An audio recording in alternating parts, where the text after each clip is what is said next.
Bienvenue sur mon nouveau software 2026, l'imagerie 4D image par image à partir de cache d'une caméra en direct. Et oui, parce qu'une caméra en direct produit des images par image, vous ne le savez pas. Donc on va visualiser ensemble le script. Un software s'est créé comment? Un software, c'est un script qui est donc en fonction run. Pour activer ce run, vous devez avoir un logiciel de codage, de programmation. Mais vous avez besoin aussi d'un auto-run graphique, sinon vous n'aurez pas d'interface graphique de visualisation. Ici, nous voyons donc dans l'interface graphique donc une photo de moi. Voilà, prise il y a une quinzaine de jours ou un peu plus. Nous voyons une démonstration. Christopher Reeve, que j'aime infiniment. Alors pourquoi ça marche bien avec des lunettes aussi? Parce que l'imagerie 4D c'est un DFM et il ne passe pas, la caméra ne passe pas son signal de devant vous vers vous, mais la caméra passe son signal derrière vous. Oui, c'est un petit peu compliqué, vous êtes filmé devant, mais vous pouvez être filmé derrière car c'est de l'imagerie 4D et donc l'imagerie peut se fixer derrière les lunettes. Eh oui, c'est la virtualisation, c'est compliqué à expliquer. On va revoir un petit peu cette démonstration que je vous remontre et je vous fais un commentaire. Bruce Lee, eh oui. Et Anne Frank. Alors Anne Frank, on possède rien parce que, vous savez, c'est les années 1940 et regardez l'imagerie 4D est très très belle. Très très belle et Sophie Maupu, qui est Sophie Marceau. On va voir à quoi ressemble maintenant le logiciel. Ouvrons l'interface. Nous sommes sur l'interface.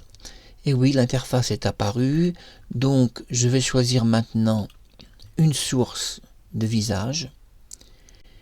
Et je vais choisir, par exemple, Sophie Maupu, que vous appelez Sophie Marceau. Donc, je dois attendre qu'entrent à l'intérieur les données de son visage. Donc, c'est pas très très long. Ça peut prendre 20 à 30 secondes, parfois 1 minute s'il y a beaucoup de données dans son visage. Et ces données vont permettre de créer un masque DFM. Un masque DFM, c'est un masque qui permet donc de générer un humain virtuel qui soit conforme à la réalité. Ici, on ouvre le cache donc photographique de caméra, puisque à chaque fois que vous vous enregistrez, vous ne le savez pas. Par exemple, si vous ouvrez votre caméra, eh bien, cela génère un cache. Et on peut ouvrir ce cache si on le programme. Donc, on doit attendre que s'ouvre le cache caméra, parce que je vous fais une démonstration. Donc, j'ai choisi une seule photo de cache, puisque votre caméra va générer 30 images secondes, donc 30 images cache par seconde. Sinon, vous n'allez pas comprendre. Ici, je choisis un, et puis je confirme entre la source de Sophie Maupu et donc mon visage. Je clique OK. Ici, j'élargis donc mon software pour avoir une image plus complète. Et ici, nous allons regarder, c'est ça qui est nouveau, c'est la capacité, regardez bien, de choisir, de mettre les sourcils de Sophie Marceau. Donc là, si je mets les sourcils, je vais avoir un problème parce qu'on voit que sur sa photo, eh bien, il y a des cheveux. Je peux choisir de mettre ses yeux ou les miens, ou je peux choisir de mettre mon nez. Si je choisis de mettre mon nez, je décoche cette case. Et ça va être mon nez qui va apparaître. Donc on va tout d'abord choisir entièrement son visage. Et je clique OK. Que se passe-t-il? Un DFM provisoire va se créer. Pour cela, il utilise un modèle de pré-entraînement. Ce modèle n'a pas d'intelligence artificielle, mais il y en a quand même un tout petit peu sur le pointage facial. Que ça soit en direct devant votre webcam, caméra vidéo donc, Quand vous branchez votre PC, vous branchez votre caméra vidéo. Si vous êtes en direct devant votre caméra, il est évident. Et va simplement emprunter les traits de la photo pour le moduler en 4D. C'est absolument tout simple. Mais ça demande quand même des calculs et graphiques et mathématiques assez redoutables et assez complexes. Et on voit que ces calculs mettent du temps. On va dire que ça va mettre 3 minutes ou 4. Mais si on fait un DFM en multi-photo, donc c'est un DFM de photométrie, alors là c'est beaucoup plus compliqué car votre modèle va mettre 2 mois à se créer. Mais par contre, comme ça sera de la multi-photo qui va se transformer en multi 4D, ça va être extraordinaire en sortie. Moi je travaille sur des DFM réels et sur des DFM provisoires.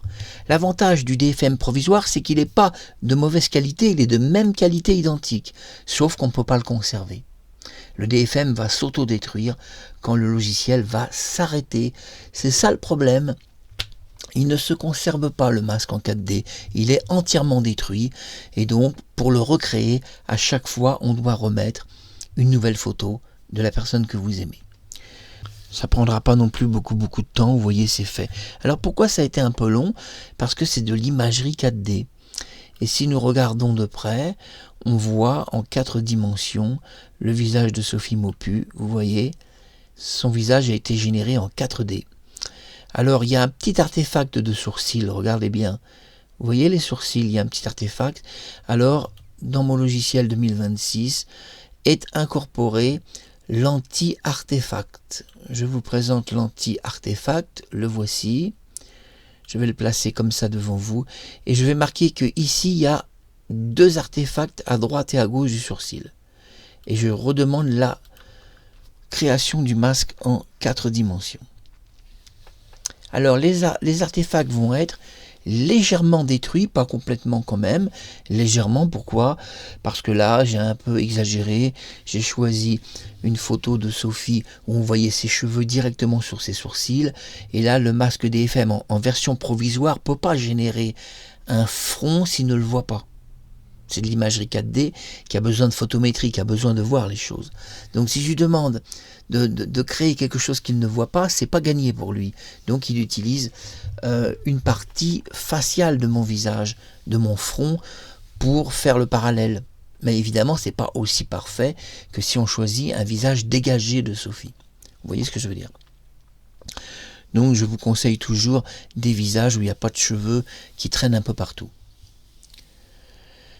Et donc on attend que le DFM se génère, ça va être long parce que c'est un DFM provisoire, et après, vous avez le choix, ou vous générez une vidéo image par image, si vous voulez faire du grand cinéma hollywoodien, ou du cinéma comme François Ozon, ou alors vous générez la vidéo, donc d'une façon directe, par caméra directe, je vais vous montrer ça. Et donc là, qu'est-ce qui se passe? Quand vous branchez votre caméra PC, vous devez le savoir et les gens ne le savent pas, personne ne le sait. Un PC utilise des caches photographiques de votre caméra. À chaque fois que vous filmez 10 secondes, il y a 25 images secondes ou 30 et tout est caché dans un cache. Et quand vous appuyez sur stop, votre vidéo, vous croyez qu'elle a été produite en vidéo directe, mais en vérité ce sont que des caches photos pour toutes les caméras qui existent sur Terre. Ce sont que des caches photos. Sauf les caméras anciennes qui sont sur des films. Là c'est de la pellicule. Mais c'est pareil quand même. Sur la pellicule on voit les 24 images secondes ou les 25. Parce que quand vous regardez une pellicule cinéma des années 70, si vous faites défiler votre pellicule tout doucement, vous pouvez voir à l'œil visible le nombre d'images qu'il y a par seconde. 24 pour les studios français, 25 pour les studios américains et 30 pour le studio OBS, qui est un logiciel de caméra vidéo. Et c'est très bien, je suis très satisfait. L'artefact a été quand même très réduit. Je suis tout à fait satisfait quand nous voyons quand même qu'on ne voit pas du tout le front de Sophie Maupu, qui est Sophie Marceau. Donc on a découvert ce logiciel d'imagerie 4D, et évidemment ce logiciel est capable de choses extraordinaires. Dedans j'ai incorporé le vidéo image Master Pro, qui est un ancien système de logiciel que j'ai incorporé en plus parce que ça peut être très utile. Je vous explique pourquoi. Ça, c'est un utilitaire qui peut être très utile si par exemple vous voulez faire du cinéma façon Hollywood. Donc votre vidéo, vous la transformez en image et vous travaillez image par image. Ou vous faites l'inverse, des images, vous reconstruisez une vidéo. Ça, c'est pour le grand cinéma. Les Chinois travaillent comme ça, les Japonais aussi, les Américains aussi. Ils travaillent dans les studios hollywoodiens, ils travaillent à Hollywood, image par image. C'est comme ça que ça marche, le cinéma américain. Je vous aime tous très fort et merci YouTube de m'avoir soutenu, de me protéger. Notre vidéo existe, nos vidéos existent, et notre site est avant tout le site YouTube. On n'est que sur YouTube. Je suis nulle part ailleurs. Alors un gros bisou. Et je vous aime tous tendrement, alors à bientôt.